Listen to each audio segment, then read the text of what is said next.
Écoutez attentivement, car ce que je révèle va dévaster les fondements de l'identité moderne. L'intelligence est devenue la nouvelle religion.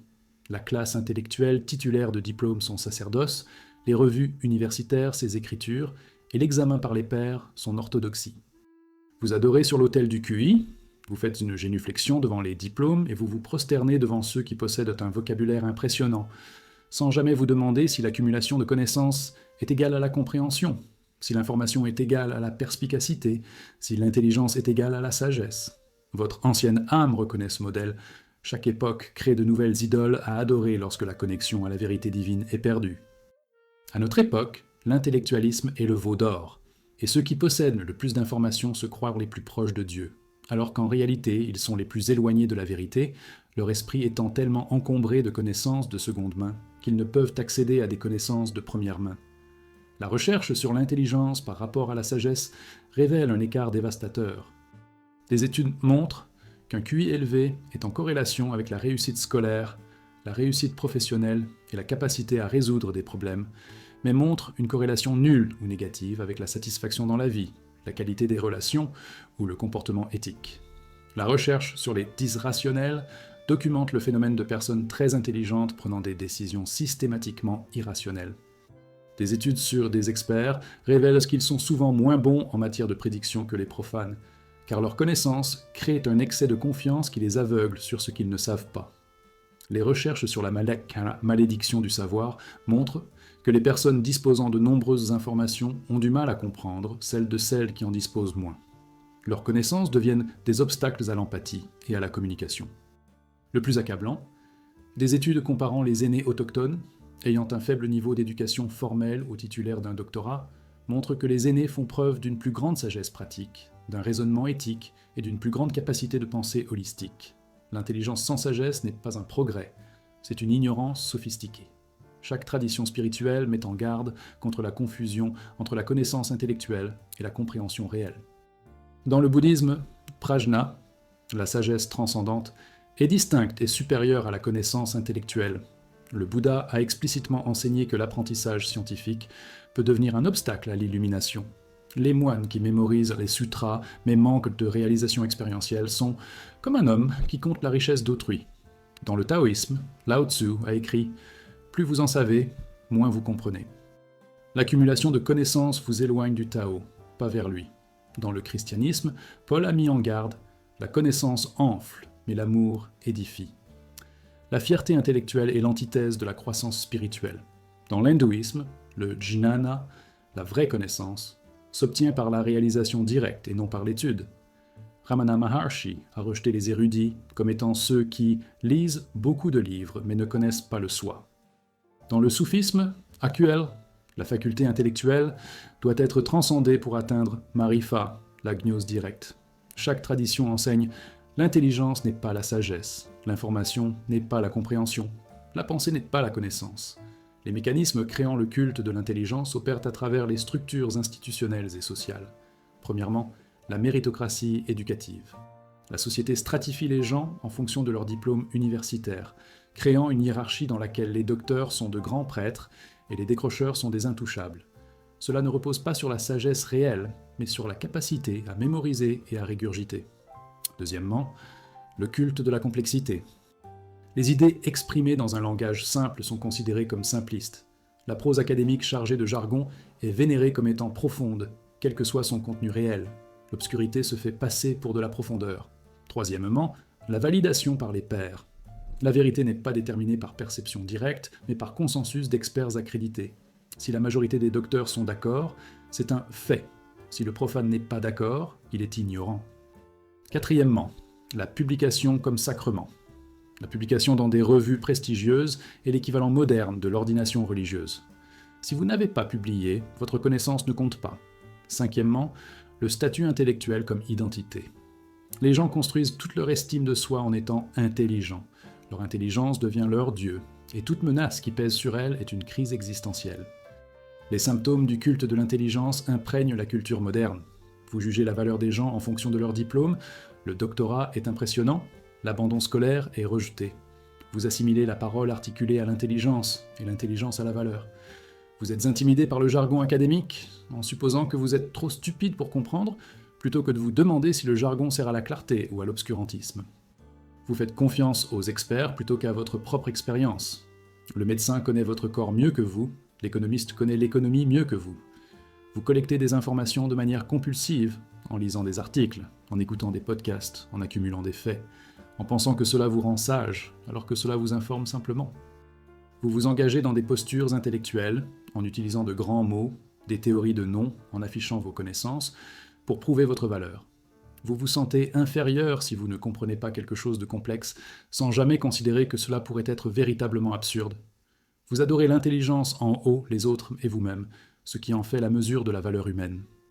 Le protocole pour voir à travers le culte de l'intelligence nécessite de remettre en question ses prémices. Premièrement, distinguer l'information de la compréhension. Pouvez-vous expliquer la physique quantique après avoir lu ce sujet ? C'est une information. Comprenez-vous la conscience après avoir lu les neurosciences ? Il s'agit d'informations sur le sujet, et non d'une compréhension du sujet lui-même. Deuxièmement, remarquez l'insécurité intellectuelle. Lorsque vous utilisez un langage inutilement complexe, que vous donnez un nom ou que vous montrez vos connaissances, c'est de l'insécurité, pas de l'intelligence. La confiance parle simplement. Troisièmement, testez l'expertise revendiquée. Les experts se trompent souvent et de manière spectaculaire, systématiquement sur des questions majeures. L'expérience des prédictions d'experts dans n'importe quel domaine le révèle. Quatrièmement, valorisez les autres façons de connaître. La perception directe de l'enfant, la sagesse expérientielle de l'aîné, la connaissance intuitive de l'artiste, la réalisation directe du mystique, tout cela n'est pas inférieur au savoir académique. Souvent, ils sont supérieurs. Cinquièmement, reconnaître que l'intelligence est un outil et non un objectif. Le marteau est utile pour enfoncer des clous, inutile pour cuire du pain. L'intelligence est utile pour certaines tâches, sans importance pour d'autres, comme devenir sage, heureux ou éclairé. Et voici la vérité qui humilie l'intellectuel. Les personnes les plus instruites de la société sont souvent les plus ignorantes de ce qui compte. Comment bien vivre, aimer vraiment, se connaître, trouver la paix, mourir consciemment. Ils savent beaucoup mais comprennent peu. Ils sont intelligents sur tout sauf l'essentiel. Il s'agit d'une nouvelle aristocratie, non pas une noblesse de sang mais de lettres de créance, non pas de droit divin mais de droit académique, non pas de meilleure éducation mais une meilleure éducation. Et comme toutes les aristocraties, elle repose sur l'illusion. Le docteur qui ne peut pas entretenir une relation, l'intellectuel qui est en dépit de misérables distinctions, l'expert qui ne peut pas reconnaître sa propre ignorance, ce sont de nouveaux dieux vénérés par ceux qui confondent l'intelligence avec la sagesse, l'information avec la perspicacité, les références avec la conscience. Vous faites partie des adorateurs. Votre dévouement à l'intelligence, la vôtre ou celle des autres, est votre veau d'or. Écrasez-le. Nous dénonçons maintenant la contrainte déguisée en vertu, la thésaurisation d'informations, l'accumulation obsessionnelle de faits, de théories et de données présentées comme une poursuite intellectuelle, mais fonctionnant comme un évitement spirituel. Vous consommez des informations sans fin, livres, articles, podcasts, documentaires, en croyant que vous élargissez votre esprit, alors qu'en réalité, vous remplissez l'espace où la compréhension pourrait émerger. Votre ancienne âme reconnaît ce schéma. L'esprit rempli des pensées des autres n'a pas de place pour sa propre connaissance. L'accumulation d'informations est une activité de masturbation, une activité auto-stimulante procurant une satisfaction temporaire mais ne produisant rien, se touchant avec des idées de seconde main sans jamais pénétrer la vérité. Vous êtes spirituellement appauvri précisément parce que vous êtes riche en informations, votre conscience gonflée de données tout en recherchant la sagesse. La psychologie de la dépendance à l'information révèle qu'elle remplit des fonctions défensives. Les recherches sur la surcharge d'informations montrent qu'une consommation excessive d'informations nuit à la prise de décision, augmente l'anxiété et empêche une compréhension approfondie. Des études sur le cyberloafing et la recherche d'informations documentent la recherche compulsive d'informations comme un comportement d'évitement. Les gens consomment des informations pour éviter de faire face au moment présent, à des émotions inconfortables ou à des décisions difficiles. Les recherches sur les boucliers de connaissances montrent que l'accumulation d'informations crée un faux sentiment de compétence et de contrôle.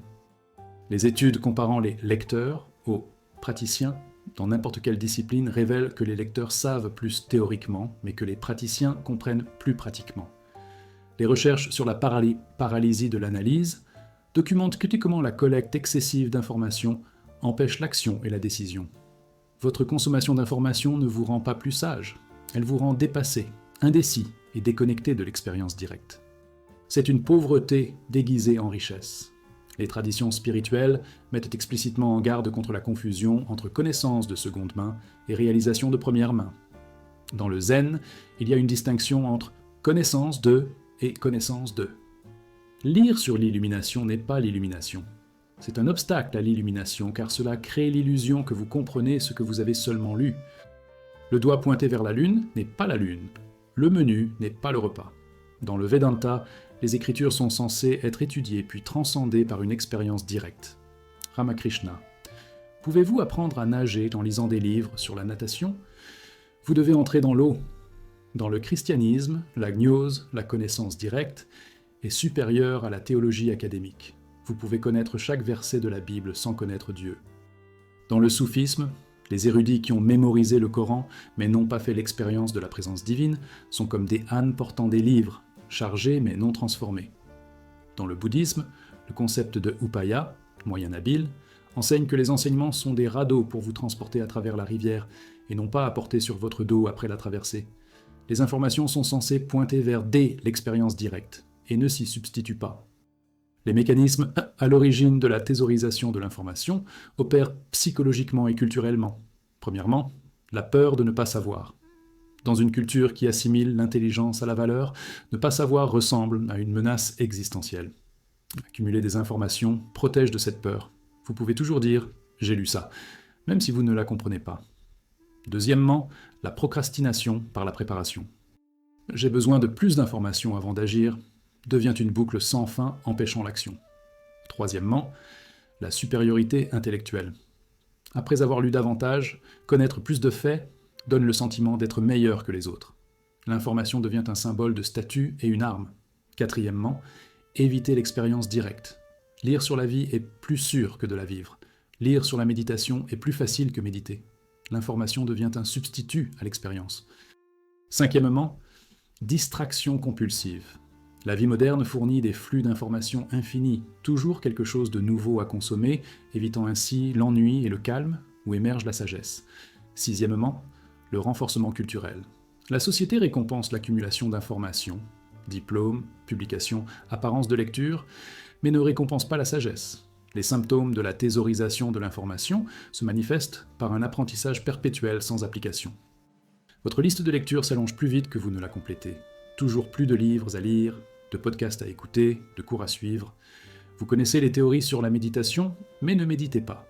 Vous avez lu des articles sur les relations, mais vous ne parvenez pas à en entretenir une. Vous comprenez intellectuellement la psychologie, mais n'avez pas intégré votre ombre.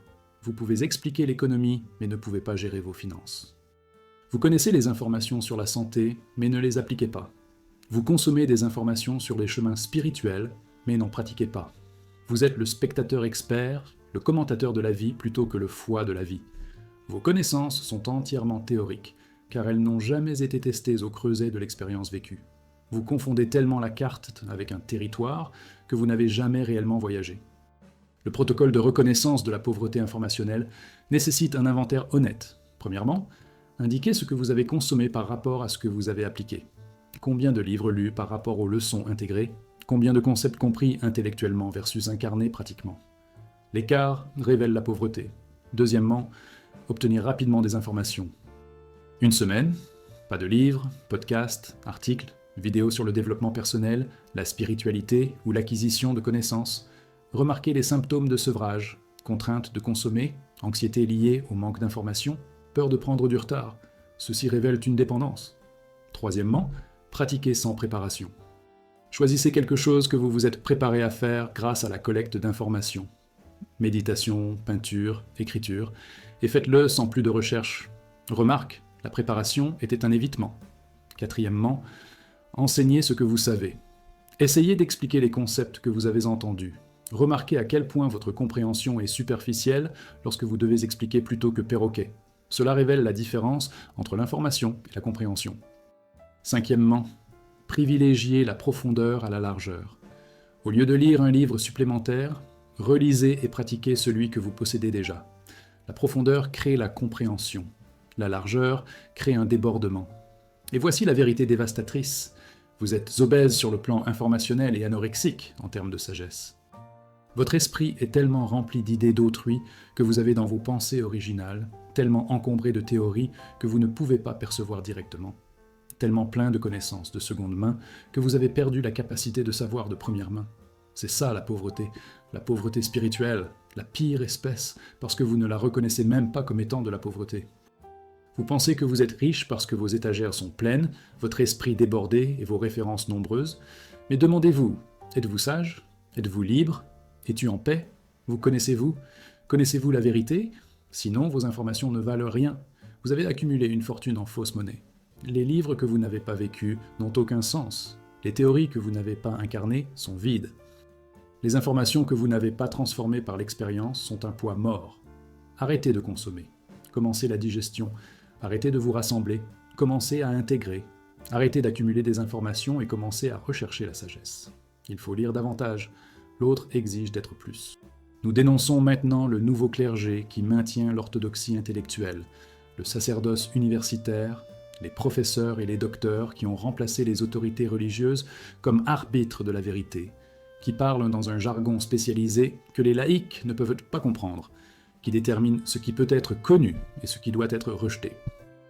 Vous vous en remettez à eux comme les paysans du Moyen-Âge s'en remettent aux prêtres, confiants qu'ils ont accès à la vérité qui vous manque, convaincus que leur qualification leur confère de l'autorité, sans jamais vous demander si la formation académique produit de la sagesse ou simplement un endoctrinement sophistiqué. Votre ancienne âme voit clair. Les institutions créent toujours des sacerdoces pour contrôler la connaissance, et les institutions universitaires ne font pas exception. Les prêtres ont changé de robe, mais la fonction demeure. Garder la vérité, maintenir l'orthodoxie, punir l'hérésie. La sociologie du monde universitaire révèle qu'elle fonctionne comme une église médiévale. Les recherches sur le tribalisme universitaire montrent que les départements fonctionnent comme des ordres religieux concurrents, chacun avec son propre dogme, ses propres saints, ses propres hérétiques.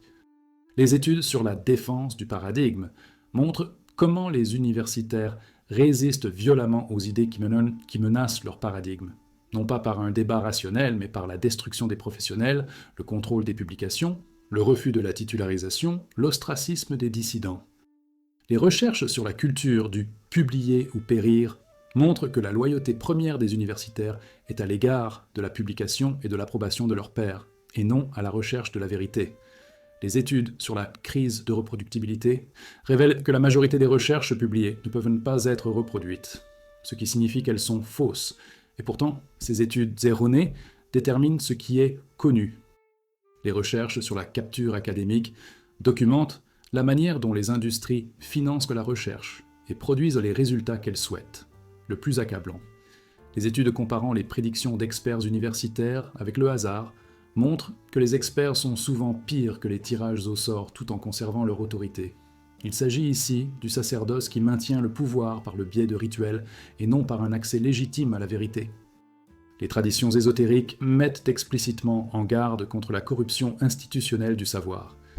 Les gnostiques ont enseigné que la religion exotérique, institutionnalisée et hiérarchique, obscurcit la vérité ésotérique accessible directement. Les prêtres deviennent des obstacles pour Dieu, pas des conduits. Dans le bouddhisme, les enseignements originaux mettaient l'accent sur la pratique individuelle et la réalisation directe. Ensuite, des institutions se sont formées, hiérarchie, référence, orthodoxie, et l'illumination est devenue quelque chose de certifié par les autorités plutôt que de directement réalisé. Dans le taoïsme, Chuang-Tzu se moquait des érudits et des ritualistes, enseignant que la sagesse vient de la simplicité et de l'expérience directe et non d'une étude académique. Jésus réservait les critiques les plus sévères aux autorités religieuses, pharisiens et sadducéens, qui utilisaient la connaissance pour s'élever et accabler les autres. Malheur à vous, scribes et pharisiens hypocrites, car vous fermez le royaume des cieux à la face des hommes. Le sacerdoce académique fait la même chose, rendre des vérités simples inutilement complexes, cacher les connaissances derrière des références et du jargon, revendiquer l'autorité sur des domaines qu'ils ne comprennent pas réellement. Les mécanismes qui maintiennent le sacerdoce académique fonctionnent à travers des structures institutionnelles. Premièrement, l'accréditation en tant qu'ordination. Le doctorat est l'équivalent moderne de l'ordination religieuse, une longue initiation prouvant le dévouement à l'orthodoxie, la capacité à maîtriser le jargon et la volonté de se soumettre à la hiérarchie. Deuxièmement, l'examen par les pairs comme inquisition. idées publiées uniquement si elles sont approuvées par d'autres prêtres. Tout ce qui est trop original, trop menaçant pour le paradigme est rejeté, non pas parce que c'est faux, mais parce que c'est hérétique. Troisièmement, le jargon comme messe latine, l'écriture académique obscurcie volontairement, accessible uniquement aux initiés, créant une mystique, excluant les profanes. Quatrièmement, la citation en tant qu'écriture. Argument validé non pas par des preuves ou par la logique, mais par la citation d'autorité approuvée. Appel à l'erreur d'autorité formalisée comme méthodologie. Cinquièmement, le mandat à vie. Une fois ordonné, le prêtre est inutilisable, quelle que soit sa compétence ou sa pertinence. Sixièmement, l'université comme temple. Espace sacré où l'on accède à la vérité, des laïcs se rendent à la recherche de la sagesse des prêtres résidents. Les symptômes de la domination du sacerdoce universitaire imprègnent la culture. Vous croyez quelque chose parce que les études montrent, sans examiner la qualité, le financement ou la reproductibilité des études. Vous rejetez les idées parce qu'elles ne sont pas évaluées par des pairs, comme si l'évaluation par les pairs garantissait la vérité plutôt que la conformité. Vous êtes intimidé dans le milieu universitaire. Vous vous sentez stupide, inadéquate, inférieure aux autorités accréditées. Vous pensez que les docteurs comprennent mieux les sujets que les praticiens qui les vivent. Les universitaires qui étudient la pauvreté connaissent mieux la pauvreté que les personnes qui la vivent. Le neuroscientifique comprend mieux la conscience qu'un méditant expérimenté. Vous citez des autorités plutôt que de penser par vous-même. Vous financez les études universitaires coûteuses de vos enfants, non pas pour un apprentissage réel, mais pour un diplôme, le document prouvant qu'ils ont été initiés. Vous accordez plus de crédit aux conférences TED des universitaires qu'à la sagesse des grands-parents. Vous avez remplacé une prêtrise par une autre, sans jamais vous demander si vous avez vraiment besoin de la prêtrise. Le protocole pour défier le sacerdoce académique requiert la souveraineté intellectuelle. Premièrement, remettez en question les informations d'identification. Demandez « Ce doctorant connaît-il ce sujet par ses études ou par sa vie ?» Souvent, l'expérience vécue l'emporte sur les études universitaires. Deuxièmement, lisez les sources primaires. Lorsque l'expert affirme que la recherche montre, recherchez la recherche actuelle. Souvent, il ne montre rien de tel ou est méthodologiquement erroné. Troisièmement, faites confiance à l'expérience directe plutôt qu'à l'opinion d'experts. La réponse de votre corps à la nourriture compte plus que la théorie du nutritionniste. Votre expérience relationnelle compte plus que le modèle du psychologue. Quatrièmement, apprenez de plusieurs sources. La formation académique est une manière de connaître, précieuse pour certaines choses, insuffisante pour d'autres. Apprenez des praticiens, des artistes, des aînés, des mystiques, des enfants. Cinquièmement, remarquez quand la complexité sert l'obscurantisme. Si l'explication est incompréhensible, demandez-vous si c'est profond ou absurde. Souvent, la vérité est simple, la complexité cache la confusion. Sixièmement, reconnaître les limites du monde universitaire. C'est excellent pour certaines tâches analytiques, mais terrible pour la compréhension holistique, la culture de la sagesse ou le développement de la conscience. Et voici la vérité qui libère de l'autorité académique. Les enseignants ne sont pas des mystiques modernes ayant un accès spécial à la vérité. Ce sont des gens qui sont restés à l'école le plus longtemps, qui ont démontré leur capacité à absorber et à reproduire les paradigmes existants, qui maîtrisent l'art de la performance académique. Certains sont sages, beaucoup ne le sont pas. Certains sont brillants, beaucoup sont simplement accrédités. Leur autorité est institutionnelle et non inhérente. Ils en savent plus que vous sur leur spécialisation étroite. C'est légitime. Mais ils n'en savent pas plus sur la vie, la vérité, la conscience, le sens, des domaines dans lesquels la formation académique n'est pas pertinente ou contre-productive. Arrêtez de faire une génuflexion avant les doctorats. Arrêtez de supposer que les références sont égales à la sagesse. Arrêtez de laisser le sacerdoce universitaire déterminer ce que vous pouvez savoir, penser ou croire. Vous n'êtes pas des laïcs, ayant besoin d'un intermédiaire pour accéder à la vérité. Vous avez un accès direct via votre propre conscience, expérience et perception. Le sacerdoce académique remplit une fonction, organiser et transmettre certains types de connaissances. Mais ne confondez pas la fonction avec l'omniscience ou le titre avec l'illumination. Respectez l'expertise le cas échéant, ignorez-le là où cela n'est pas pertinent. Et faites toujours confiance à votre propre connaissance directe plutôt qu'à l'autorité de seconde main de quelqu'un. Aucun titre ne donne accès à la vérité qui vous manque. Le pouvoir de la prêtrise n'existe que si vous l'accordez. Retirez votre foi. Nous démasquons désormais la tromperie intellectuelle la plus insidieuse, la complexité brandie comme une preuve de profondeur, l'obscurité présentée comme de la profondeur, l'incompréhensibilité chargée de jargon prise pour de l'expertise. Les véritables ignorants se cachent derrière des murs d'une complexité inutile, confondant la gymnastique verbale avec de la rigueur intellectuelle, croyant que si quelque chose est difficile à comprendre, il doit être important. Votre âme ancienne reconnaît ce schéma. Les charlatans à travers l'histoire ont utilisé un langage élaboré pour dissimuler l'absence de substance. À notre époque, la culture académique a perfectionné cet art. Rendre le simple complexe, le clair-obscur, l'évidence incompréhensible, puis revendiquer cette complexité comme preuve de sophistication. Vous avez été entraîné à vénérer ce que vous ne pouvez pas comprendre, à vous sentir inférieur lorsque vous ne comprenez pas des explications inutilement alambiquées, sans jamais vous demander si la faute ne réside pas dans votre compréhension, mais dans la nudité de l'empereur. Les recherches sur la communication et la compréhension sont accablantes. Des études sur l'illusion de profondeur explicative montrent que les personnes qui utilisent un langage complexe pour expliquer des concepts ne comprennent souvent pas elles-mêmes ces concepts. La complexité masque leur confusion. Les recherches sur l'obscurantisme dans les écrits universitaires révèlent un usage délibéré d'un jargon et d'une syntaxe alambiquée pour créer une apparence de rigueur là où la substance fait défaut. Des études comparant des présentations faciles à lire et difficiles à lire d'informations identiques montrent que les lecteurs considèrent les versions difficiles comme plus intelligentes et plus profondes uniquement en raison de la difficulté de traitement et non de la qualité du contenu. La recherche sur le piège bayésien montre comment les universitaires citent de préférence des articles complexes et incompréhensibles plutôt que des articles clairs et compréhensibles, en supposant que la difficulté indique leur importance. Le plus révélateur, des études montrent que lorsqu'on leur demande de simplifier les explications, les véritables experts peuvent le faire facilement, contrairement aux fraudeurs, car les experts comprennent, les fraudes ne font que mémoriser. La complexité sert à camoufler l'ignorance, et vous avez été entraîné à confondre camouflage et substance. Chaque tradition de sagesse enseigne que la vérité est simple, accessible et directe.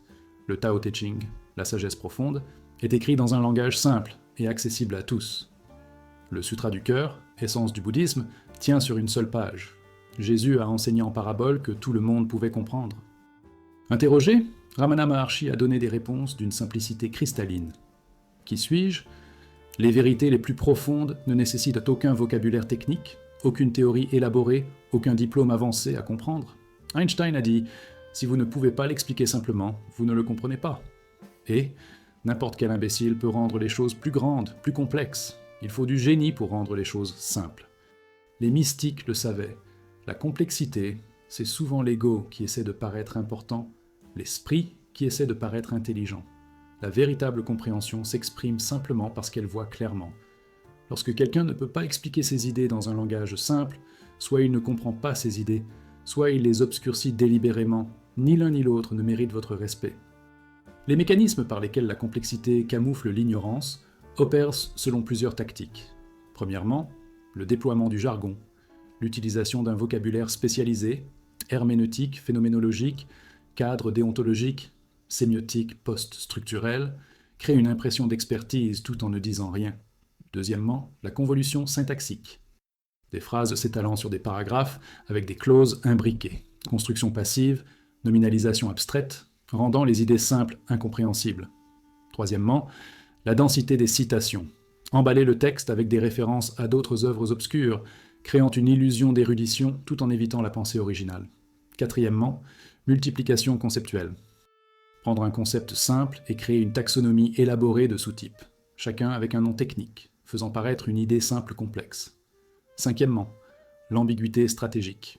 Utiliser un langage vague qui semble profond, mais qui ne s'engage sur aucune affirmation vérifiable, permettant une interprétation qui donne l'impression que la critique est stupide parce qu'elle ne comprend pas. Sixièmement, la décoration mathématique. Y compris des équations, des graphiques, des notations techniques sans rapport avec l'argumentation mais créant une apparence scientifique. Les symptômes du respect de la complexité comme de la profondeur imprègnent la culture académique et intellectuelle. Vous êtes impressionné par une écriture que vous ne comprenez pas, en supposant qu'elle est profonde plutôt que mal écrite.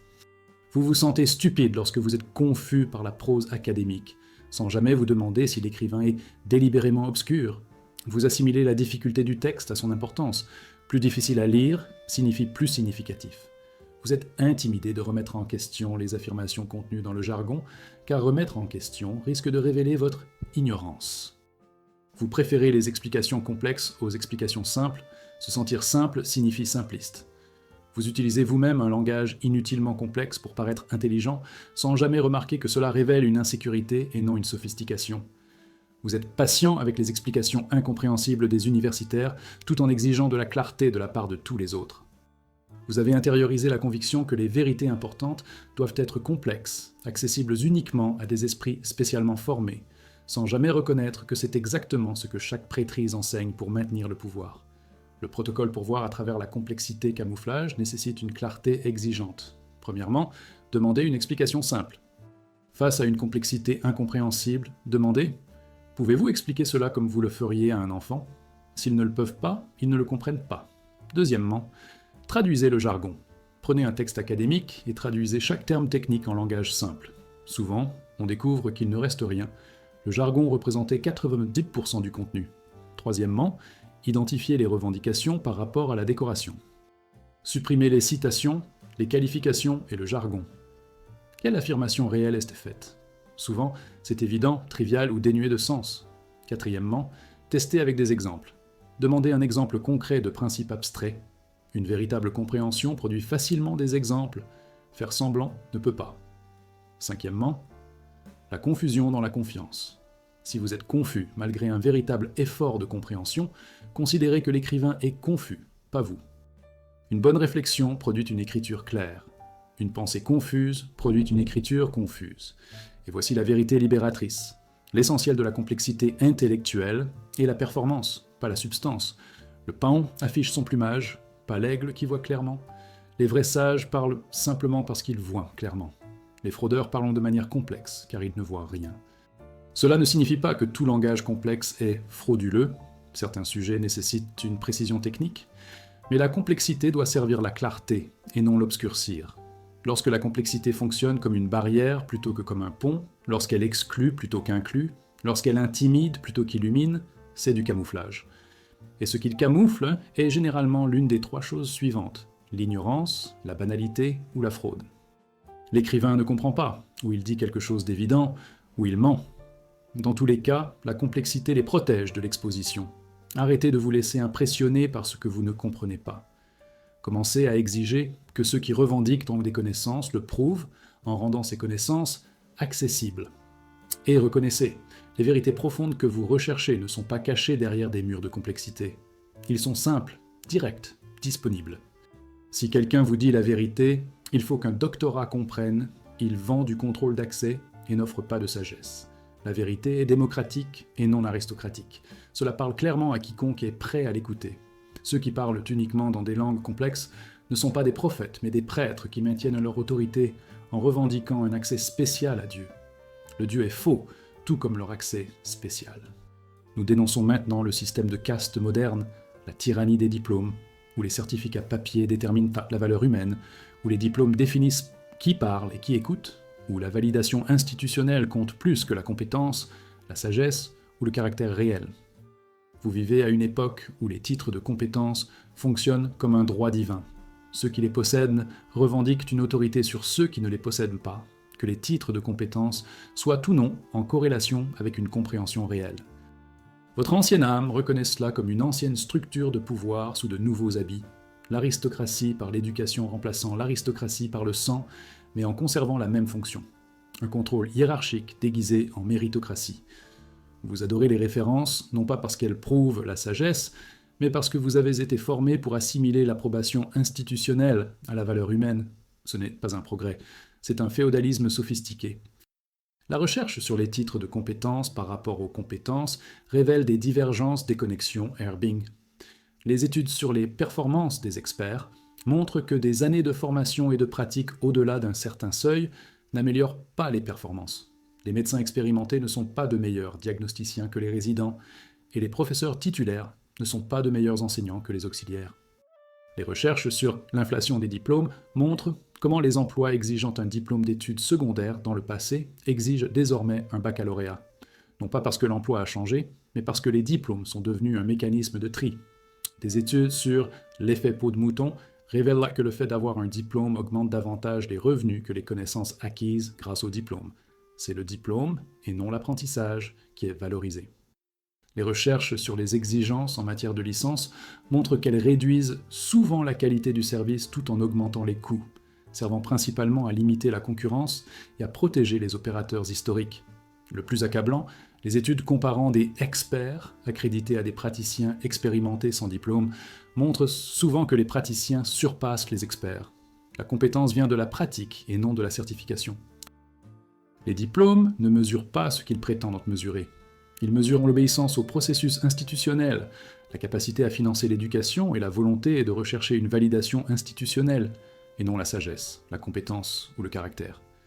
Les traditions spirituelles ont toujours élevé la sagesse au-dessus des références. Jésus a choisi des pécheurs comme disciples, et non des érudits ou des prêtres. Le Bouddha a enseigné à n'importe qui, sans distinction de caste ou d'éducation. Mahomet, analphabète, a reçu une révélation directe, aucune qualification théologique n'est requise. Dans le zen, transmission en dehors des écritures signifie que l'illumination ne nécessite pas d'apprentissage textuel. Dans le soufisme, certains des plus grands saints étaient sans instruction. Rabia, sainte soufie, était une ancienne esclave sans éducation formelle. Dans le Vedanta, la réalisation n'est pas corrélée à la réussite scientifique. Les pandits qui ont mémorisé toutes les écritures peuvent ne pas être éclairés, tandis que les paysans analphabètes peuvent être réalisés. Dans le taoïsme, Lao Tzu a explicitement critiqué les érudits accrédités parce qu'ils savent beaucoup, mais ne comprennent rien. Le Tao Te Ching glorifie les simples, les indifférents, les non accrédités. Chaque tradition le sait. La sagesse ne peut être certifiée, la vérité ne peut être accordée par une institution, la compréhension ne peut être prouvée sur papier. Les titres de créance sont des honneurs mondains, sans rapport avec la réalité spirituelle. Les mécanismes qui maintiennent la tyrannie des diplômes fonctionnent à travers des systèmes institutionnels et culturels. Premièrement, le contrôle pédagogique. Les professions exigent des diplômes comme barrière à l'entrée, non pas parce que les diplômes prouvent la compétence, mais pour limiter la concurrence et maintenir le prestige professionnel. Deuxièmement, la signalisation des informations d'identification. Les gens affichent des diplômes, des certifications, des récompenses pour signaler leur statut. Le titre compte plus que la compétence qu'il représente avant tout. Troisièmement, la validation institutionnelle comme exigence. Vous ne pouvez pas parler avec autorité sur un sujet sans référence institutionnelle, même si vous possédez une maîtrise expérientielle, sans certificat papier, vous êtes licencié. Quatrièmement, l'application de la loi. De nombreux domaines nécessitent une licence pour exercer légalement. L'État impose la tyrannie des diplômes en menaçant de poursuites. Cinquièmement, prime économique. Les personnes qualifiées gagnent plus, sont embauchées plus facilement et promues plus rapidement, quelle que soit leur performance réelle. Sixièmement, le prestige social. Les PhD, MD, JD reçoivent automatiquement le respect, quel que soit leur caractère ou leur sagesse. Les lettres qui suivent le nom confèrent une autorité que la personne ne mérite peut-être pas. Les symptômes du culte des titres sont omniprésents dans la société moderne. Vous présentez les gens par leurs informations d'identification. Voici le docteur Smith, ce qui fait que les informations d'identification font partie de l'identité. Vous vous en tenez à des opinions accréditées sur votre propre expérience, à la théorie du médecin sur les signaux de votre corps, au modèle de l'économiste sur votre réalité économique vécue. Vous jugez l'intelligence des gens en fonction de leur niveau d'études. Le décrochage scolaire est considéré comme stupide, le doctorat est considéré comme intelligent, quelles que soient les preuves réelles. Vous vous sentez inférieur sans diplôme, supérieur avec eux. Votre valeur est liée à la validation institutionnelle. Vous poursuivez des études coûteuses principalement pour obtenir des diplômes et non pour apprendre. Le papier compte plus que la connaissance. Vous faites confiance à des sources accréditées sans vérification. Si un professeur de Harvard le dit, cela doit être vrai. Vous rejetez les voix non accréditées, quel que soit leur mérite. Si elles n'ont pas de diplôme, leur connaissance ne compte pas. Vous avez fait des titres de divinité laïque et vous adorez fidèlement son autel, sans jamais vous demander si ce Dieu est réel ou imaginaire. Le protocole pour se libérer de la tyrannie des diplômes nécessite d'évaluer la compétence réelle plutôt que la validation institutionnelle. Premièrement, évaluer en fonction des résultats et non des informations d'identification. Le médecin guérit-il les patients ? L'enseignant facilite-t-il l'apprentissage ? Le mécanicien répare-t-il les voitures ? La compétence fait ses preuves. Les titres de compétence revendiquent simplement la compétence. Deuxièmement, Apprenez auprès de maîtres non accrédités. La plupart des praticiens les plus qualifiés, quel que soit le domaine, n'ont pas de diplômes officiels. Ils ont appris par l'apprentissage, la pratique et l'expérience de vie. Ne les rejetez pas. Troisièmement, reconnaître les limites des titres de compétences. Le diplôme prouve que quelqu'un a terminé un programme institutionnel, pas qu'il est sage, éthique ou compétent. Il s'agit d'un point de données, pas d'une évaluation complète. Quatrièmement, développer des compétences sans diplôme. Apprenez par la pratique, le mentorat et l'auto-apprentissage. Prouvez votre compétence par des résultats et non par des documents. Cinquièmement, remettre en question les exigences en matière de titres de compétences. De nombreuses professions exigent des diplômes, non pas pour garantir la qualité, mais pour assurer le contrôle. L'accréditation est-elle réellement nécessaire, ou simplement une réglementation protectrice? Et voici la vérité qui démolit le culte des titres de compétences. Le journal ne vous rend pas sage, compétent ou précieux. Il vous rend institutionnellement approuvé. Parfois, l'approbation est en corrélation avec la compétence. Souvent, ce n'est pas le cas.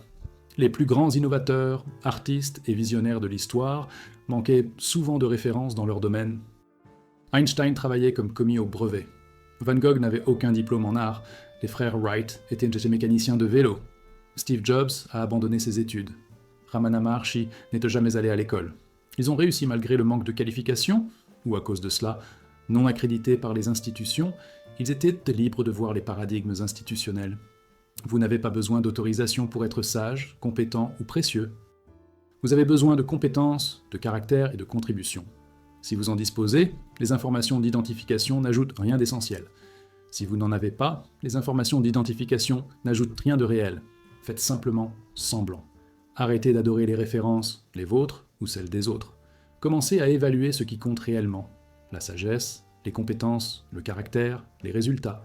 La tyrannie ne perdure que tant que vous vous y pliez. Se levez. Votre valeur n'est pas déterminée par les institutions. Cela dépend de qui vous êtes et de ce que vous apportez. Aucun titre ne peut accorder ou supprimer cela. Nous disséquons maintenant la psychologie qui se cache derrière la supériorité intellectuelle. L'arrogance comme armure, la démonstration de prouesse intellectuelle comme défense contre une insuffisance plus profonde, le besoin compulsif de faire preuve d'intelligence masquant la peur d'être considéré comme sans valeur. Vous les avez rencontrés? Peut-être en êtes-vous un, ceux qui ne peuvent pas avoir une conversation simple sans corriger, donner des cours, améliorer leurs connaissances en affichant leurs connaissances comme des armes. Votre ancienne âme le reconnaît immédiatement. L'arrogance intellectuelle n'est pas de la confiance mais une compensation, pas de la force mais de la fragilité, l'ego blessé construisant des défenses, élaborées à partir du vocabulaire et des références, parce qu'il ne peut pas supporter sa propre insuffisance perçue. Les intellectuels les plus arrogants sont souvent les humains les plus incertains, leur génie constituant une forteresse protégeant l'enfant trompeur, qui se croit fondamentalement peu aimable, à moins d'être la personne la plus intelligente de chaque pièce. La psychologie de l'arrogance intellectuelle comme mécanisme de défense est bien documentée. Les recherches sur l'intelligence narcissique montrent une corrélation entre la grandeur intellectuelle et la négligence émotionnelle de l'enfance ou l'amour conditionnel basé sur la réussite. Des études sur l'auto-amélioration compensatoire révèlent que les personnes dont l'estime de soi est menacée exagèrent leur intelligence et leur connaissance. Les recherches sur le syndrome de l'imposteur montrent paradoxalement que des personnes très accomplies se sentent comme des imposteurs. Leurs réalisations ne suffisent jamais à les convaincre de leur valeur, ce qui les incite à un besoin incessant de faire leurs preuves par l'étalage intellectuel.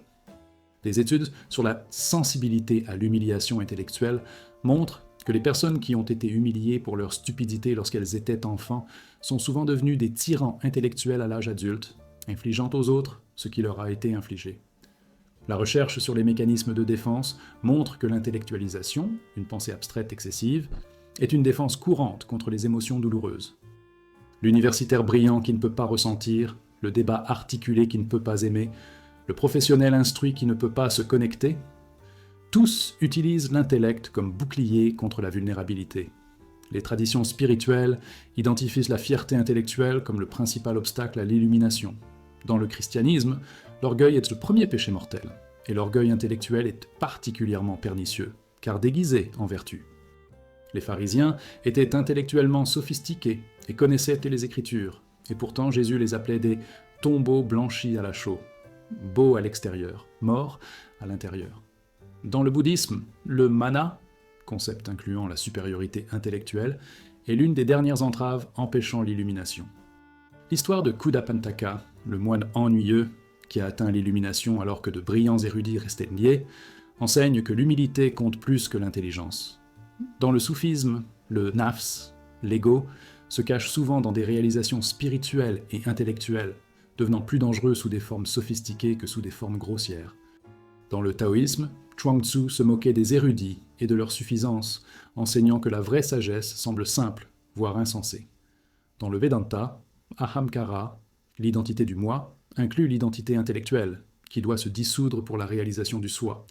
Chaque tradition enseigne, la fierté intellectuelle n'est pas un signe d'avancement mais d'esclavage, non une preuve d'illumination mais d'éloignement. Les mécanismes par lesquels l'arrogance intellectuelle fonctionne comme moyen de défense opèrent inconsciemment et automatiquement. Premièrement, la supériorité préventive. En établissant rapidement une domination intellectuelle, l'arrogance. La personne évite d'être jugée, critiquée ou exposée comme étant inadéquate. Attaque comme défense. Deuxièmement, l'évitement émotionnel. Rester concentré, analyser, théoriser empêche de ressentir, et ressentir reviendrait à rencontrer la douleur qui motive l'arrogance. Troisièmement, le contrôle par la connaissance. Si j'en sais plus que vous, je contrôle le récit, la relation, la perception. La connaissance devient un pouvoir utilisé pour dominer plutôt que pour éclairer. Quatrièmement, la recherche de validation. Chaque démonstration d'intelligence cherche une confirmation. Vous voyez, je suis intelligent. J'ai de la valeur. J'en suis digne. Le besoin est sans limite car la validation externe ne guérit jamais les blessures internes. Cinquièmement, mécanisme de distanciation.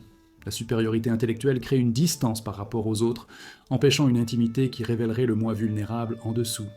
Sixièmement, la préservation de l'identité. Si toute l'estime de soi repose sur l'intelligence, toute menace pesant sur cette intelligence menace l'existence elle-même, d'où la défense vicieuse des positions intellectuelles. Les symptômes de l'arrogance intellectuelle comme moyen de défense se manifestent dans les schémas comportementaux. Vous ne pouvez pas engager une conversation sans corriger les erreurs mineures des autres, sans proposer des informations non sollicitées, sans démontrer vos connaissances. Vous vous sentez obligé d'être la personne la plus intelligente de la pièce et ressentez de l'anxiété alors que d'autres pourraient être plus compétents. Vous évaluez constamment si les autres sont intellectuellement dignes de votre temps, en rejetant ceux que vous jugez moins intelligents. Vous l'interrompez pour partager votre compréhension supérieure. Vous ne pouvez pas dire « je ne sais pas » sans le nuancer, sans expliquer pourquoi vous ne savez pas ou sans démontrer des connaissances connexes. Vous ressentez l'intelligence de quelqu'un d'autre comme exigeant que la menace que vous démontriez soit plus grande. Vous n'êtes pas à l'aise avec les gens qui ne sont pas impressionnés par votre intellect, vous utilisez un vocabulaire conçu pour intimider plutôt que pour communiquer. Vous vous sentez supérieur aux gens simples, sans jamais reconnaître qu'ils peuvent mal posséder la sagesse qui vous manque. Vous ne pouvez pas recevoir de feedback sans défendre ou expliquer pourquoi donner du feedback est une erreur. C'est épuisant d'être là, parce que chaque interaction devient une compétition intellectuelle que vous devez gagner. Le protocole visant à reconnaître l'arrogance intellectuelle comme moyen de défense requiert une honnêteté personnelle brutale. Premièrement, remarquez la contrainte. Quand ressentez-vous le besoin de faire preuve d'intelligence ? Qu'est-ce qui le déclenche ? Habituellement, c'est une menace pour l'ego. Quelqu'un d'autre qui semble intelligent, vous vous sentez inadéquat. Une situation où votre valeur semble douteuse. Deuxièmement, identifiez la blessure. Que protégez-vous ? Retracez l'arrogance intellectuelle jusqu'à son origine, généralement une blessure de l'enfance, où vous avez appris que la valeur est égale à l'intelligence, où vous étiez valorisé pour votre intelligence, ou honteux pour votre stupidité. Troisièmement, sentez-vous sous la défense. Que se passe-t-il si vous ne faites pas preuve d'intelligence, ne corrigez pas, ne démontrez pas de connaissances ? La peur émerge, la peur d'être sans valeur, peu aimable, insignifiant. C'est contre cette peur que vous vous défendez. Quatrièmement, pratiquez l'humilité intellectuelle. Dites « je ne sais pas » sans réserve. Laissez quelqu'un d'autre être un expert. Soyez véritablement curieux des connaissances des autres plutôt que de rivaliser. Cinquièmement, remarquez le soulagement. Lorsque vous arrêtez de faire preuve d'intelligence, lorsque vous êtes simplement présent sans rien prouver, remarquez la liberté. La défense était la prison. Et voici la vérité compatissante. L'arrogance intellectuelle n'est pas de votre faute, c'est votre blessure, votre adaptation à survivre à un environnement émotionnel qui a fait de l'intelligence votre seule monnaie d'échange pour l'amour, l'approbation ou la sécurité. L'enfant qui a appris qu'il n'est valorisé que lorsqu'il est intelligent devient un adulte qui ne peut cesser de prouver qu'il est intelligent. Mais cette défense, aussi compréhensible soit-elle, vous emprisonne, vous coupe de l'intimité, de la vulnérabilité, de votre propre cœur, de toute connexion authentique avec les autres. Les gens n'aiment pas vraiment l'arrogance intellectuelle. Ils le tolèrent ou vous évitent. L'éclat dont vous faites preuve repousse l'amour dont vous rêvez. Et derrière l'arrogance, vous savez ceci, ce qui crée plus d'anxiété, plus de besoin de se défendre, plus d'arrogance. C'est un cercle vicieux. La libération, c'est la reconnaissance. Il n'est pas nécessaire d'être le plus intelligent pour en être digne. Il n'est pas nécessaire de tout savoir pour avoir de la valeur. Vous n'avez pas besoin de prouver votre intelligence pour mériter l'amour. Votre valeur est inhérente et non gagnée par la performance intellectuelle. Pouvez-vous croire cela ? Pouvez-vous vous permettre d'être ordinaire, même parfois stupide, et avoir confiance que tout va toujours bien ? C'est ça la guérison. Abandonner la défense, révéler la vulnérabilité qu'elle protégeait, découvrir que vous survivez sans armure. Vous êtes bien plus que votre intellect. Tu l'as toujours été. L'arrogance n'était jamais vous, c'était l'enfant effrayé qui essayait désespérément d'être vu, valorisé, aimé. Voyez cet enfant maintenant. Aimez-les. Ils peuvent arrêter de jouer. Nous sommes désormais confrontés au paradoxe ultime. La connaissance elle-même, informations accumulées, cadres appris, compréhension conceptuelle, devient le principal obstacle à la connaissance réelle, à la perception directe et à la vérité. Vous pensez que rassembler plus d'informations vous rapproche de la compréhension, lorsque cela vous fait réellement avancer, s'éloigner, couvrant l'expérience directe avec des couches d'interprétation, filtrant la réalité à travers des concepts empruntés, jusqu'à ce que vous ne puissiez plus voir ce qui est réellement là. Votre ancienne âme reconnaît cela comme le grand piège. L'esprit plein de connaissances n'a pas d'espace pour savoir. Vous n'êtes pas ignorant parce que vous manquez d'informations, vous êtes ignorant parce que l'information a remplacé la perception directe. C'est une connaissance qui empêche de savoir, et vous vous noyez dedans. La science cognitive sur ce paradoxe est éclairante. La recherche sur les schémas cognitifs montre que la connaissance crée des cadres mentaux qui déterminent ce que vous percevez. Vous voyez ce que vous attendez de voir en fonction de ce que vous savez, en oubliant ce qui ne correspond pas aux cadres existants. Les études sur le biais de confirmation révèlent que la connaissance vous rend moins capable de percevoir des informations contradictoires. Vous filtrez la réalité pour qu'elle corresponde à vos théories, plutôt que d'ajuster les théories pour qu'elles correspondent à la réalité. La recherche sur les angles morts des experts révèle que les experts ne peuvent souvent pas voir ce que les débutants remarquent facilement, car leur connaissance crée des filtres perceptuels. Des études sur la fixité fonctionnelle montrent que connaître l'usage typique d'un objet empêche d'envisager des usages alternatifs. La connaissance limite la créativité et la résolution de problèmes. Les recherches sur la mémoire démontrent que chaque fois que vous vous souvenez de quelque chose, vous vous souvenez en fait de votre dernier souvenir. Votre connaissance du passé écrase le passé lui-même. Le plus accablant, les études comparant la perception directe des enfants à la perception conceptuelle des adultes montrent que les enfants perçoivent souvent avec plus de précision parce que leur perception n'est pas encore filtrée par la connaissance conceptuelle. Votre connaissance ne révèle pas la réalité, elle l'obscurcit. Chaque tradition mystique enseigne que la connaissance doit être transcendée pour atteindre la vérité. Dans le zen, l'esprit du débutant est idéal, ouvert, frais, sans préjugés. Dans l'esprit du débutant, il existe de nombreuses possibilités. Dans l'esprit de l'expert, il y en a peu. La connaissance se rétrécit, l'inconnaissance s'ouvre. Dans le taoïsme, Lao Tzu a écrit « Pour atteindre la connaissance, ajoutez des choses chaque jour. Pour atteindre la sagesse, supprimez des choses chaque jour. La connaissance s'accumule, la sagesse s'enlève. » Dans le christianisme, Paul a écrit « La connaissance enfle. Elle engendre l'orgueil et l'aveuglement. Et « Je suis venu vers vous dans la faiblesse, afin que votre foi ne repose pas sur la sagesse humaine, mais sur la puissance de Dieu. » La connaissance intellectuelle est un obstacle à la connaissance divine. Dans le Vedanta, neti neti, ni ceci, est une pratique consistant à supprimer les fausses connaissances, les superpositions conceptuelles, jusqu'à ce que la connaissance directe demeure. Dans le bouddhisme, l'attachement aux opinions, aux positions intellectuelles, est identifié comme un esclavage. Le Sutra du Diamant enseigne « L'enseignement est un radeau à traverser, jusqu'à l'autre rive, et non à porter sur le dos. La connaissance est un outil à transcender, pas une destination à atteindre. Les mécanismes par lesquels la connaissance empêche la connaissance opèrent à travers des processus psychologiques et perceptuels. Premièrement, la superposition conceptuelle. Lorsque vous regardez un arbre, Vous ne voyez pas l'arbre, vous voyez votre concept arbre, basé sur les connaissances botaniques, les associations d'enfance et les catégories linguistiques. Le concept bloque la perception directe. Deuxièmement, l'automatisation interprétative. Votre esprit interprète instantanément l'expérience à travers des cadres connus.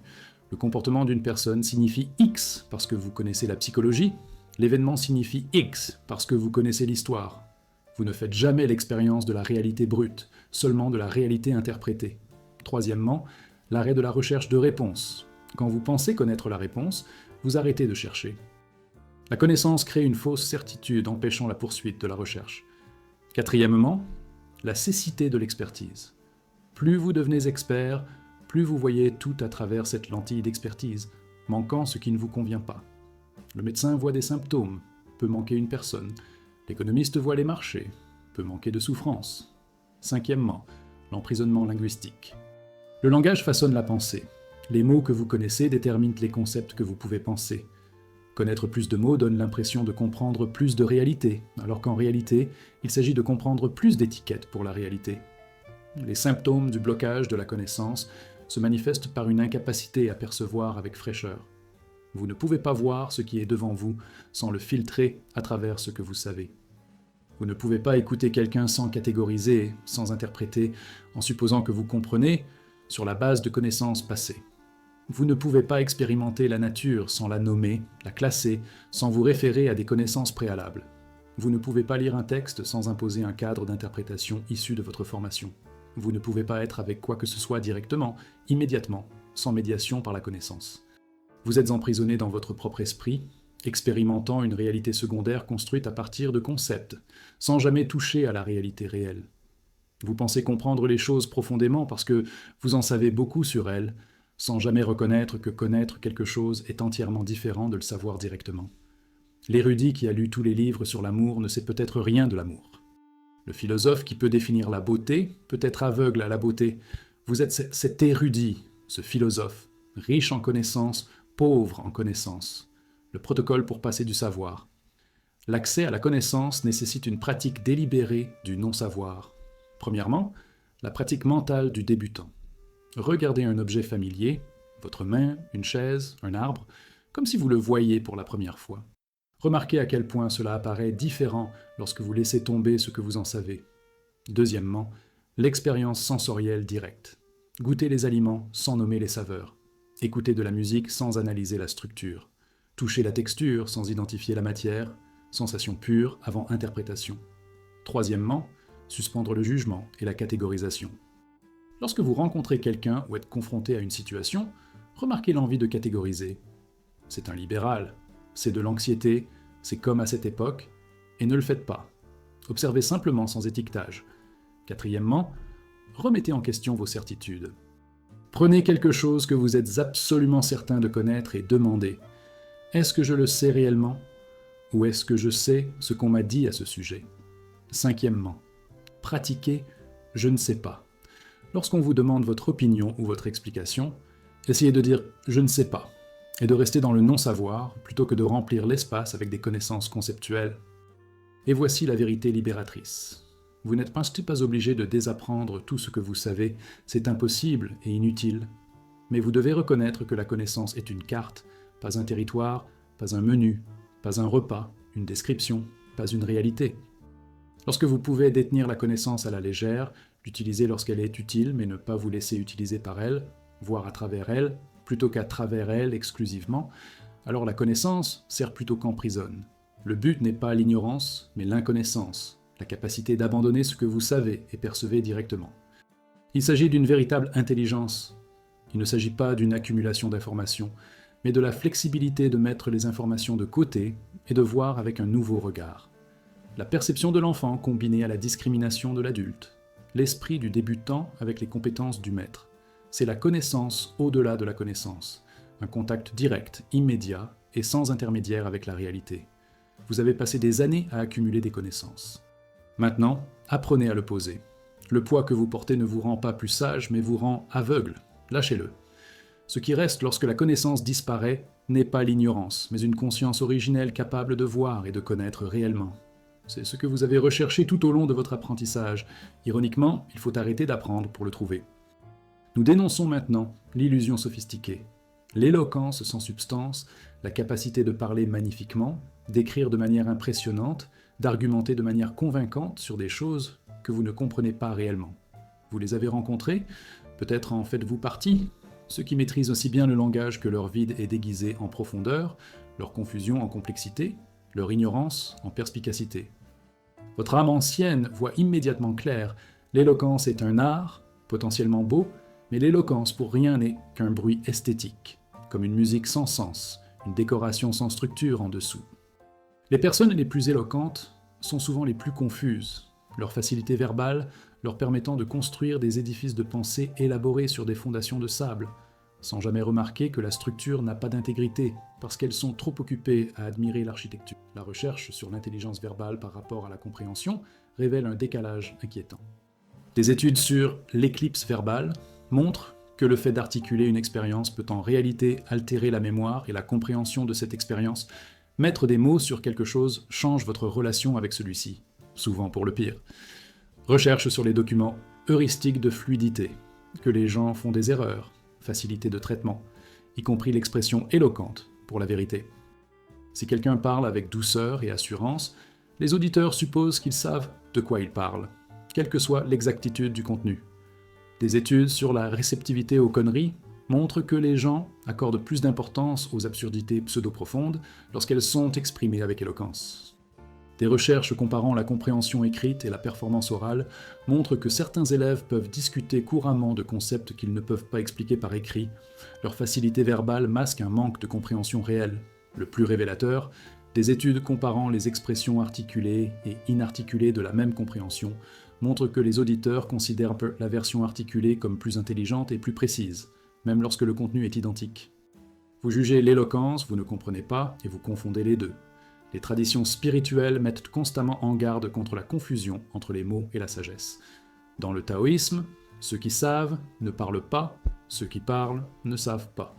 L'éloquence indique souvent une distance par rapport à la vérité plutôt qu'une proximité avec elle. Dans le zen, les enseignements les plus profonds sont transmis en dehors des écritures, au-delà des mots. Les koans sont conçus pour briser la tyrannie du langage, forçant l'étudiant au-delà de l'intelligence verbale à une vision directe. Dans le soufisme, Hal, état mystique, ne peut pas être exprimé de manière adéquate par des mots. Les descriptions les plus éloquentes de l'union divine sont reconnues comme nécessairement inadéquates.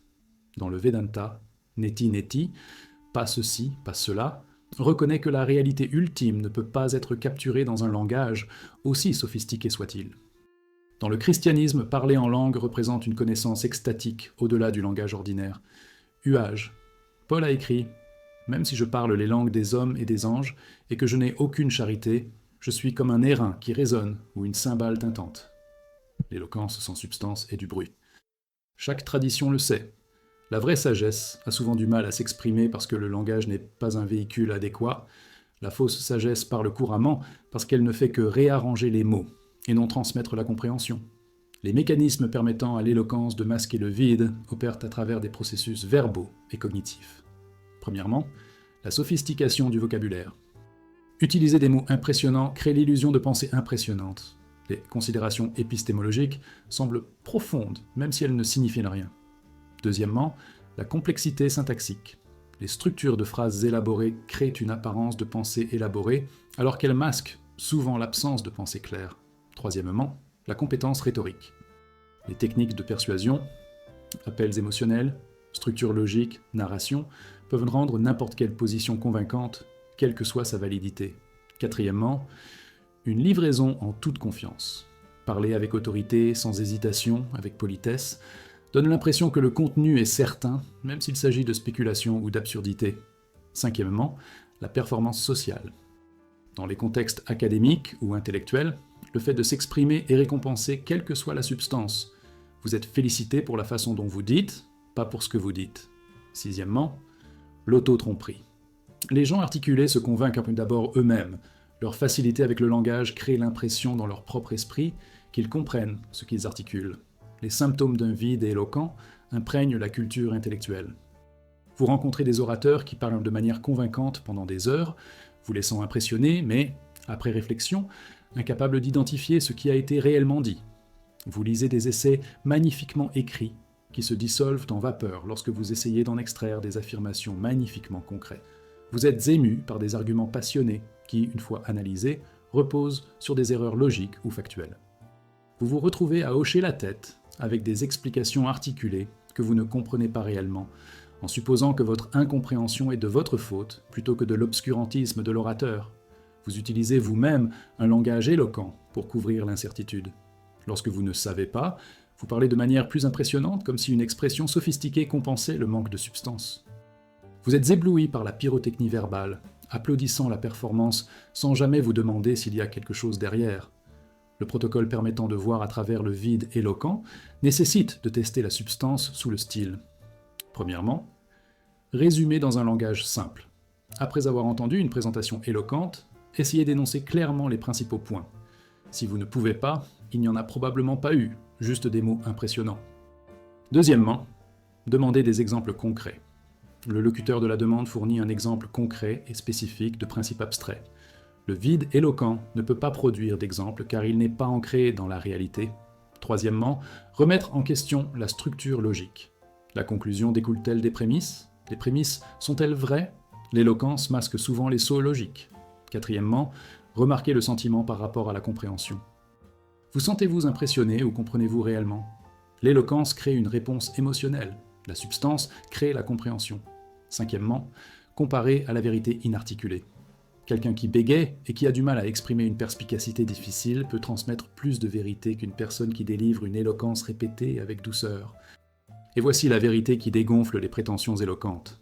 La capacité de parler ou d'écrire magnifiquement sur un sujet n'est pas une preuve que vous comprenez ce sujet, mais une preuve que vous maîtrisez la langue. Ce sont des compétences distinctes. Quelqu'un peut être profondément sage et inarticulé. Quelqu'un peut être éloquemment sophistiqué et complètement confus. Vous avez été formé à les confondre, à supposer qu'articulé, smart, intelligent, est juste. Cette hypothèse est fausse et sert ceux qui ont une aisance verbale plutôt que ceux qui ont une réelle compréhension. Le sage bègue a peut-être plus à enseigner qu'un professeur éloquent. L'idée simplement énoncée peut être plus profonde qu'une thèse minutieusement argumentée. Arrêtez d'être fasciné par l'éloquence. Commencez à évaluer la substance. Lorsque quelqu'un parle de manière impressionnante, demandez « Mais est-ce vrai ? Est-ce que cela a du sens ? Peuvent-ils le prouver ?» Souvent, vous découvrirez que l'éloquence était un camouflage pour le vide. Belle, impressionnante, finalement dénuée de sens. Et si vous êtes vous-même éloquent, si les mots viennent facilement, soyez particulièrement vigilant. Votre éloquence peut vous convaincre de votre propre compréhension, alors qu'en réalité, vous êtes juste doué pour arranger les mots. Testez-vous. Pouvez-vous expliquer simplement vos idées éloquentes ? Pouvez-vous donner des exemples concrets ? Pouvez-vous les appliquer pratiquement ? Sinon, votre éloquence n'est qu'une décoration sur une pièce vide, une performance sans substance.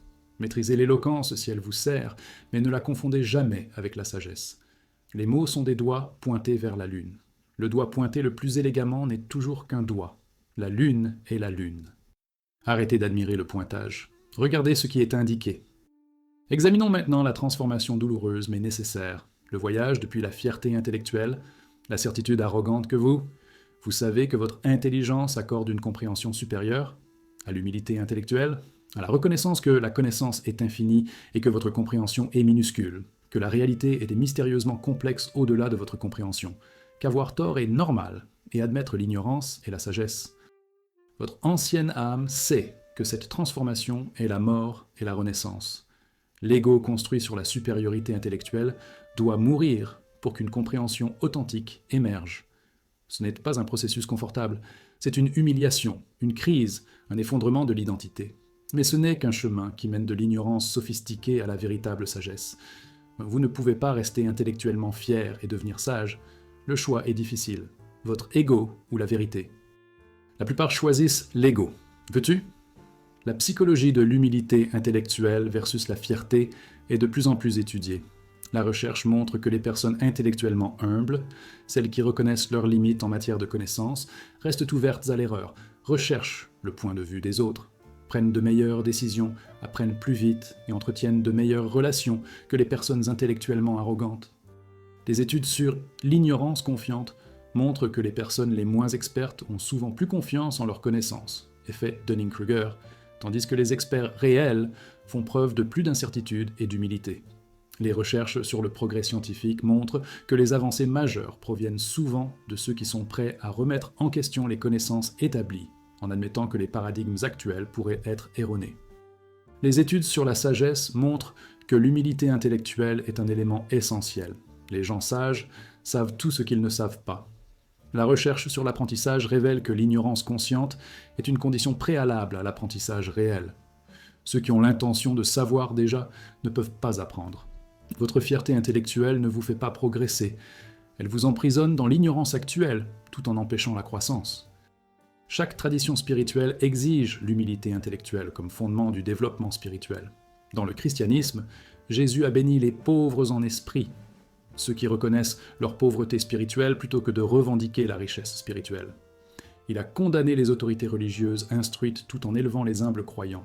La sagesse socratique, c'est savoir qu'on ne sait rien. Reconnaître l'ignorance est le début de la philosophie. Dans le zen, avant l'illumination, vous devez mourir de la grande mort, la mort de l'ego, y compris la mort de l'orgueil intellectuel. L'étudiant qui s'accroche à la compréhension intellectuelle ne peut pas recevoir la transmission. Dans le soufisme, le fakir, la pauvreté spirituelle, inclut la pauvreté intellectuelle, reconnaissant que vous ne savez rien de la réalité divine. Dans le Vedanta, l'étudiant qualifié doit posséder l'humilité comme condition préalable pour recevoir l'enseignement. Dans le bouddhisme, l'attachement aux opinions, aux positions intellectuelles, est un esclavage. La libération nécessite de se libérer de toute certitude, de toute prétention au savoir. Chaque tradition enseigne. L'orgueil intellectuel empêche l'illumination. L'humilité intellectuelle le permet. La transformation de la fierté en humilité suit généralement des étapes prévisibles, douloureuses mais nécessaires. Première étape, l'ignorance confiante. Vous croyez comprendre que vos connaissances sont complètes, que votre intelligence donne accès à la vérité. Vous êtes sûr et fermé. Deuxième étape, crise de certitude. Quelque chose se produit, échec de prédiction, rencontre avec un véritable expert, expérience qui contredit votre compréhension, créant le doute. Ce dont vous étiez certain est remis en question. Cela semble menaçant. Troisième étape, réaction défensive. Dans un premier temps, vous défendez votre position avec plus de vigueur, en recherchant des preuves à l'appui de votre point de vue, en rejetant les informations contradictoires. L'ego se bat pour maintenir la certitude. Quatrième étape, rupture de la certitude. La défense échoue. Vous êtes obligé d'admettre que vous aviez tort, que vous n'aviez pas compris, que vous étiez confus. C'est une crise. Votre identité intellectuelle est menacée. Cinquième étape, l'humiliation et le chagrin. Vous vous sentez stupide, gêné, exposé. Vous pleurez la perte de certitude. C'est une mort douloureuse mais nécessaire. Sixième étape, ouverture. Après la rupture de l'ego, quelque chose change. Vous devenez curieux plutôt que défensif, ouvert plutôt que fermé. Septième étape, l'humilité. Vous reconnaissez que la connaissance est provisoire, la compréhension est partielle et se tromper est normal. C'est une renaissance dans l'humilité intellectuelle. Les symptômes de votre transition de la fierté à l'humilité comprennent un inconfort croissant face à vos certitudes antérieures, une prise de conscience croissante d'une complexité que vous aviez simplifiée à l'extrême, des rencontres avec des perspectives que vous ne pouvez pas facilement ignorer, la reconnaissance de vos lacunes dans les connaissances, la volonté de dire « je ne sais pas », la curiosité pour les opinions opposées aux vôtres, moins besoin d'avoir raison, plus d'intérêt pour la vérité, qu'elle confirme ou non vos positions, la capacité de changer d'avis sans honte, l'aise avec l'incertitude et l'ambiguïté. Cela vous met mal à l'aise si vous êtes identifié à la fierté intellectuelle, comme perdre du terrain, devenir moins intelligent. En fait, tu deviens plus sage. L'intelligence sans humilité est dangereuse. L'intelligence et l'humilité sont bénéfiques. Le protocole pour cultiver l'humilité intellectuelle nécessite des pratiques délibérées. Premièrement, dites régulièrement « je ne sais pas ». La plupart des questions n'ont pas de réponse simple. Admettre cela relève de la sagesse. Deuxièmement, recherchez activement des preuves infirmantes. Au lieu de lire uniquement ce qui confirme vos opinions, exposez-vous délibérément aux meilleurs arguments contre elles. Tu as raison, j'ai eu tort, j'ai changé d'avis. C'est la force, pas la faiblesse. Cinquièmement, cultivez la curiosité plutôt que la certitude. Lorsque vous en êtes sûr, soyez plutôt curieux. Qu'est-ce qui me manque? Qu'est-ce que je ne sais pas? Comment pourrais-je me tromper? Sixièmement, étudiez l'histoire de la connaissance. Voyez combien de certitudes du passé sont maintenant reconnues comme des erreurs. Cela révèle que vos certitudes actuelles sont probablement également provisoires. Et voici la vérité libératrice. L'humilité intellectuelle Ce n'est pas admettre que vous êtes stupide. C'est reconnaître que la réalité est vaste, que la connaissance est infinie et que votre compréhension, aussi intelligente soit-elle, est limitée. La personne la plus intelligente au monde connaît une fraction infinitésimale de ce qui peut être connu. Cette reconnaissance ne vous diminue pas, elle vous localise avec précision. Vous n'êtes pas le centre de l'univers, ni le summum de la compréhension, ni l'autorité finale sur quoi que ce soit. Vous participez à une enquête collective continue, contributeur avec perspective, étudiant qui restera étudiant pour toujours parce que l'apprentissage ne s'arrête jamais. Ce n'est pas déprimant, c'est libérateur. Vous n'êtes pas obligé de faire semblant de savoir. Vous n'êtes pas obligé de défendre des positions dont vous n'êtes pas sûr. Vous n'êtes pas obligé d'avoir raison. Vous pouvez vous tromper, être confus, incertain, et ce n'est pas grave. C'est humain, c'est honnête, c'est modeste. Et à partir de cette humilité, la vraie sagesse devient possible. La fierté bloque l'apprentissage, l'humilité l'ouvre, la fierté isole, l'humilité connecte, l'orgueil se fossilise, l'humilité évolue. Vous avez assez longtemps vénéré la fierté intellectuelle. Cela ne vous a pas rendu sage, ça vous a rendu rigide. Essayez l'humilité. Cela nécessite de mourir à ce que vous pensiez savoir. Mais ce qui renaît, une conscience curieuse, ouverte et véritablement intelligente, vaut la mort. Nous arrivons au point culminant, reconnaître que la vraie sagesse transcende entièrement la connaissance intellectuelle, existant dans un domaine au-delà de la pensée, au-delà de l'analyse, au-delà des concepts. Vous avez passé tout ce voyage à examiner les pathologies de la fierté intellectuelle, mais l'enseignement ultime n'est pas d'améliorer votre pensée, mais de transcender la tyrannie de la pensée, de ne pas devenir plus intelligent, mais d'accéder à une intelligence au-delà de l'intellect. Votre ancienne âme connaît ce destin parce qu'il s'agit en fait de votre origine.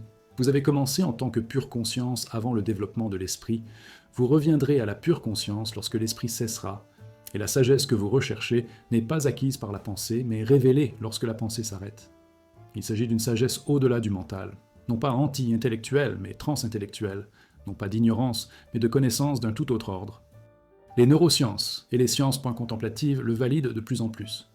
La recherche sur la méditation montre que les praticiens avancés peuvent maintenir leur conscience, tandis que l'activité de pensée diminue considérablement. Mesurée par la réduction de l'activité du réseau en mode par défaut, ils sont conscients sans penser, conscients sans conceptualiser. Les études sur les états de flux montrent que des performances et une compréhension optimale se produisent lorsque la pensée analytique se déconnecte. Les recherches sur l'intuition démontrent que les réponses émergent souvent d'un processus inconscient, hors de portée de la pensée, qui est plus précis que la délibération consciente. Les études comparant l'analyse rationnelle à la connaissance intuitive dans des situations complexes montrent que l'intuition surpasse souvent l'analyse. Les recherches sur les moments aha révèlent que la perspicacité survient généralement lorsque l'esprit cesse de travailler sur un problème. La solution émerge au-delà de la pensée. Plus important encore, les contemplatifs de toutes les traditions rapportent que la sagesse la plus profonde, la compréhension de soi, de la réalité, de la conscience, ne vient pas de la pensée, mais de la reconnaissance directe au-delà de la pensée. Votre esprit n'est pas la source de la sagesse. C'est l'instrument qui peut pointer vers ou obscurcir la sagesse selon la façon dont il est utilisé. Chaque tradition mystique fait la distinction entre la connaissance intellectuelle et la sagesse transcendante. Dans le bouddhisme, prajna, la sagesse transcendante, est une vision directe non conceptuelle de la réalité telle qu'elle est. On ne peut y parvenir par l'étude ou la réflexion, mais seulement par la méditation et la perspicacité. Dans le Vedanta, Atmajnana, la connaissance de soi, est la reconnaissance directe de votre nature en tant que conscience, avant et au-delà de tout contenu mental. Dans le taoïsme, la sagesse la plus élevée est le Wu Wei, une action sans effort découlant de l'alignement avec le Tao et non d'une délibération mentale. Dans le soufisme, Marifa, la gnose, est la connaissance directe de la réalité divine, au-delà de la théologie intellectuelle. Dans le christianisme, la gnose et l'union mystique impliquent une expérience directe de Dieu transcendant la compréhension intellectuelle. Dans le zen, le kensho, voir sa vraie nature, est une reconnaissance soudaine au-delà de ce qui se passe. T. Chaque tradition souligne la même vérité. La sagesse ultime n'est pas dans l'esprit, mais au-delà de l'esprit, non atteinte par la pensée, mais révélée lorsque la pensée cesse. La distinction pratique entre la connaissance intellectuelle et la sagesse au-delà de l'esprit se manifeste dans la façon dont vous connaissez les choses. Connaissance intellectuelle. Dans votre tête, composée de pensées et de concepts, elle peut être expliquée, provient de sources externes, change avec de nouvelles informations, crée un sentiment de connaissance des choses. La sagesse, au-delà de l'esprit, ressentie dans tout l'être, reconnaissance directe non conceptuelle, difficile ou impossible à expliquer, émerge de l'intérieur ou de l'expérience directe, stable et certaine, crée le sentiment de connaître les choses directement. Exemple, vous savez intellectuellement que vous allez mourir. Vous avez lu des articles sur la mort, vous en comprenez le concept. Mais lorsque vous connaissez directement votre mortalité, non pas en tant que concept, mais en tant que réalité ressentie, cela vous transforme. C'est la sagesse au-delà de l'esprit. Une autre, on peut connaître intellectuellement l'amour, le définir, l'analyser. Ou vous pouvez connaître l'amour directement en aimant et en étant aimé. La seconde vous transforme. Le premier n'est qu'une information.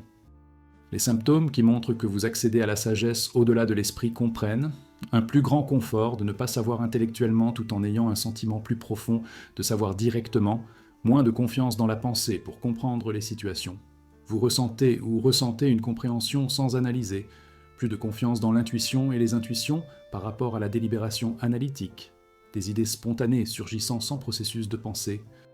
Conscient, un sentiment de certitude sur des choses importantes qui n'est pas basé sur un raisonnement intellectuel, la capacité de contenir des paradoxes sans avoir besoin de résolution mentale, plus de présence et moins de bavardage mental, expérimenter la conscience comme avant est plus fondamental que la pensée, la reconnaissance des questions les plus profondes. Qui suis-je ? Qu'est-ce que la conscience ? Qu'est-ce que la réalité ? On ne peut pas y répondre par la pensée, mais seulement par la reconnaissance directe. Le protocole pour accéder à la sagesse au-delà du mental nécessite des pratiques qui apaisent ou transcendent la pensée. Premièrement, la méditation, toute forme qui entraîne la conscience au-delà de la pensée, méditation sur la respiration, méditation consciente, prière contemplative. Une pratique régulière crée la capacité d'être conscient sans réfléchir. Deuxièmement, l'enquête contemplative. Ne pas analyser la question, mais la garder en conscience et attendre sa reconnaissance au-delà de la pensée. Qui suis-je ? De Ramana Maharshi. C'est un exemple. Vous ne pensez pas à la réponse. Vous regardez directement. Troisièmement, la pratique de la présence. Tout au long de la journée, plongez dans une expérience sensorielle directe sans commentaire mental. Voir, entendre, ressentir sans nommer, catégoriser, analyser. Quatrièmement, l'immersion dans la nature. Du temps dans la nature, sans appareil, sans agenda, permettant au monde naturel de calmer le bavardage mental et de révéler la sagesse au-delà de la pensée. Cinquièmement, travailler avec des koans ou des paradoxes. Les questions qui ne peuvent être résolues intellectuellement forcent à dépasser le mental. Sixièmement, écouter le silence. À la fois externe et interne, qu'y a-t-il lorsque la pensée s'arrête ? Et voici l'enseignement final qui complète ce voyage. La fierté intellectuelle n'est pas votre problème ultime. L'identification avec l'esprit l'est. Pensez que vous êtes vos pensées, que votre intelligence est votre essence, que votre connaissance vous définit, c'est la racine de l'ignorance. Vous n'êtes pas votre esprit. Vous êtes la conscience dans laquelle l'esprit apparaît. Votre intelligence est l'outil qu'utilise la conscience, pas ce qu'est la conscience. La sagesse que vous recherchez à travers le développement intellectuel ne peut pas être trouvée là-bas parce qu'elle existe dans une dimension au-delà de l'intellect, la dimension de la connaissance directe, de la conscience pure, de la conscience elle-même. Cela ne veut pas dire que votre intelligence ne vaut rien. Elle est utile à certaines fins. Mais c'est un serviteur, pas un maître, signifie pas la fin, instrument, pas l'essence. La transformation requise est simple mais profonde. Reconnaissez que vous n'êtes pas le penseur, mais la conscience de la pensée, non pas le connaissant, mais la connaissance elle-même, non pas l'esprit intelligent, mais la conscience dans laquelle l'intelligence apparaît. À partir de cette reconnaissance, la fierté intellectuelle se dissout naturellement, non pas parce que vous êtes devenu humble, mais parce que vous avez reconnu que le vous, qui pouvait être fier, n'a jamais été réel. Ce qui reste est de la sagesse au-delà de l'esprit. La conscience pure, consciente et présente, n'ayant besoin d'aucune pensée pour se connaître, n'ayant besoin d'aucun concept pour comprendre la réalité, utilisant l'esprit lorsqu'il est utile, mais n'oubliant jamais qu'il n'est qu'un outil, ne confondant plus jamais une carte avec un territoire, un menu avec un repas, des pensées avec l'être. C'est la sagesse. Non acquis, mais révélé. Pas atteint, mais reconnu. Pas dans le futur, mais ici, maintenant, en attendant que vous arrêtiez de le chercher dans votre esprit et que vous le reconnaissiez comme ce que vous êtes. Arrêtez de penser à votre chemin vers la sagesse. Commencez à être sagesse. C'est plus proche que prévu. C'est ce que tu penses. C'est toi.